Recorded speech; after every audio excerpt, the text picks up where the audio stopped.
आइए MCQ practice session के questions के आंसर को देखते हैं।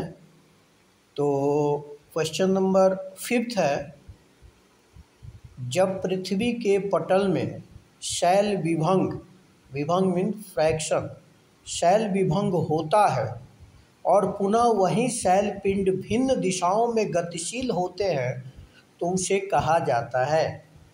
ऑप्शन है ए वलन, बी संधि, सी भ्रंश, डी दरार।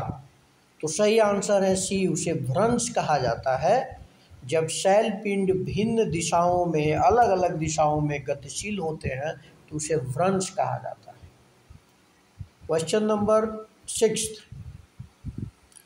निम्नलिखित स्थल रूपों में से कौन सा विवर्तनिक बलों के कारण निर्मित होता है, अर्थात प्लूटोनिक बलों के कारण निर्मित होता है। तो पहला ऑप्शन है ए रिफ्ट घाटी, बी अंध घाटी, सी यू आकार की घाटी, डी वी आकार की घाटी। तो विवर्तनिक बलों के कारण रिफ्ट घाटी निर्मित होती है, अर्थात इसका सही आंसर ए है।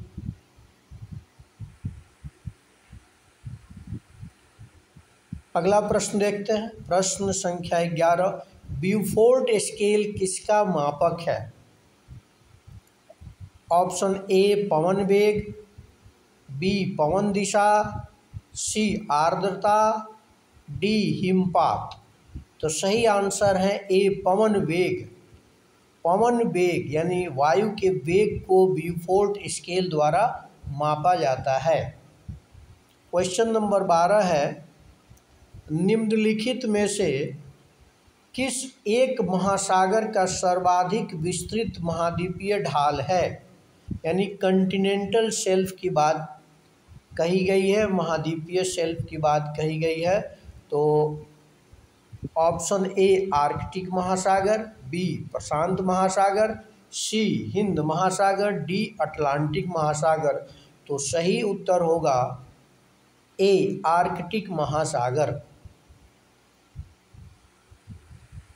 अगला प्रश्न, प्रश्न संख्या 14, इरमिंगर जलधारा निम्नलिखित में से किस महासागर के जल में प्रवाहित होती है? ए दक्षिणी अटलांटिक, बी उत्तरी अटलांटिक, सी उत्तरी प्रशांत, डी दक्षिणी प्रशांत। सही उत्तर है बी उत्तरी अटलांटिक। इरमिंगर जलधारा आइसलैंड के दक्षिण पश्चिम से प्रवाहित होकर के पश्चिम की तरफ जाती है। तो सही उत्तर हो गया उत्तरी अटलांटिक। प्रश्न संख्या 15, निम्नलिखित में से कौन सा एक खनिज पोषक तत्व पादपों के लिए आवश्यक समष्टि पोषक तत्व नहीं है?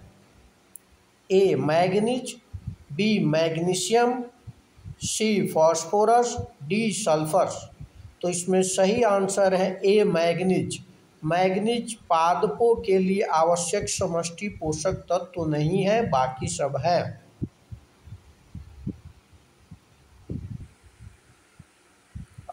अगला प्रश्न संख्या 18, निम्नलिखित में से कौन सा जनसंख्या आंकड़ा स्रोत प्रमुख घटनाओं जैसे जन्म, मृत्यु, विवाह आदि का अनिवार्य और विधिक पंजीकरण समाहित करता है?